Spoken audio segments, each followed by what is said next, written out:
Kodani som si zaplatila za kurz prípravy výbornej filtrovanej kávy veľa peňazí a úplne sa teším na to, že vám to teraz ukážem úplne zadarmo v tomto videu. Takže ako prvé si premielime filter, to asi každý pozná.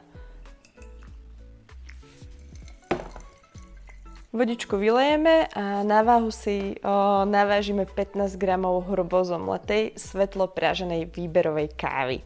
My tu máme túto Etiópiu. Tak, odvážime si 15 g kávy hrubozomletej.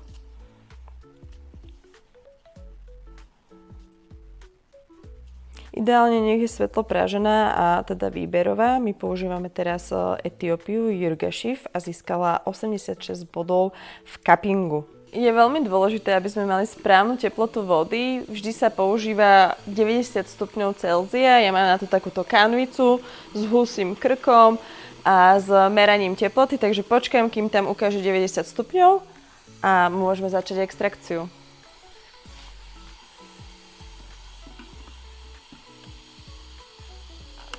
A teraz príde to kľúčové, že ako vyextrahovať tú najlepšiu kávu, tak počúvajte. Prvý je dôležitý blooming. Prvých 60 g vody by malo pretieť za 45 sekúnd. Tu si zapínam stopky. Mám položený celý tento setup na váhe, zapínam stopky a nalievam 60 g vody za 45 sekúnd.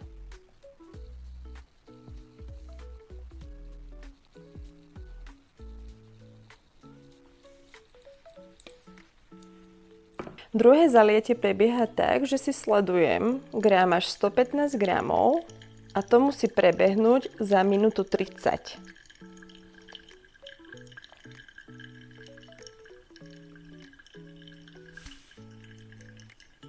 Nasleduje ďalšie zalietie a tam potrebujem mať 170 g vody celkovo a celá extrakcia by mala prejsť za 2 minúty 15.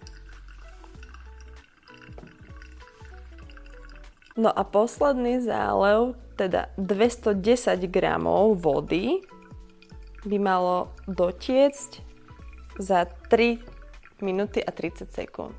Takže uvidíme, že či nám to presne vyjde.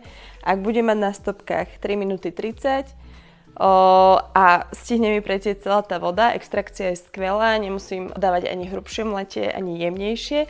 No ak by sa stalo, že by som tam mala ešte stále veľa vody, alebo práve naopak, že by mi to pretieklo skôr, tak je to pre mňa známka toho, že som nedostala dobrú hrúbku mletia a musím to pri ďalšom zalievaní zmeniť. Ja som si to ale pred týmto videom skúšala a mne to teda ako keby sedí, takže už len počkáme a môžeme si kávu vychutnať.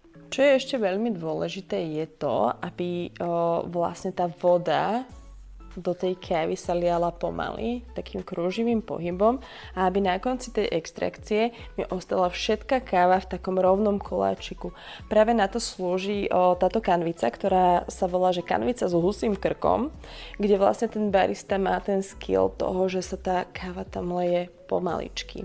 Vtedy sa lepšie uvoľňujú aj arómy, aj chute do tej kávy a chuť výslednej kávy je naozaj čistá, jemná a ovocná. Ak niekto použije hoď výberovú kávu a svetlo prieženú, ale zalieva to rýchlo alebo možno naraz dá veľa vody alebo potom málo, tak tá chuť výslednej filtrácie môže byť plochá.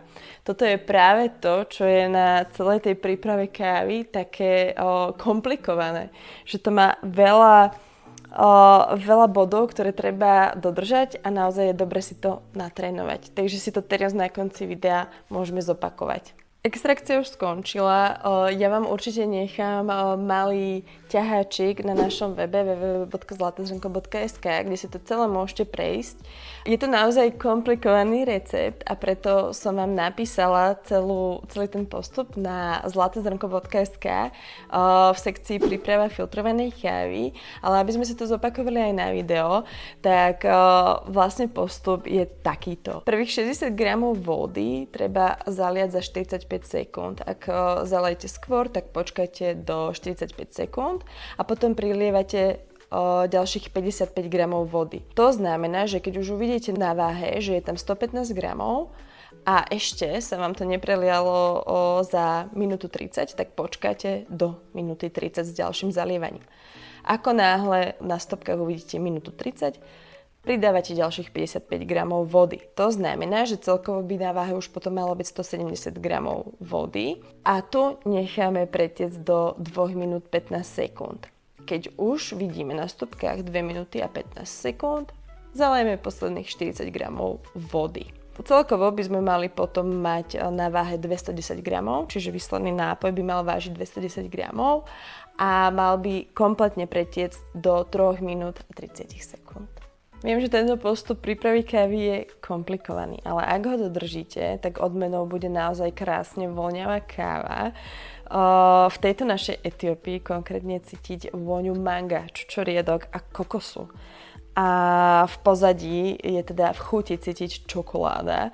A podľa mňa to za to, aby to chutilo presne takto, stojí za to natrénovať.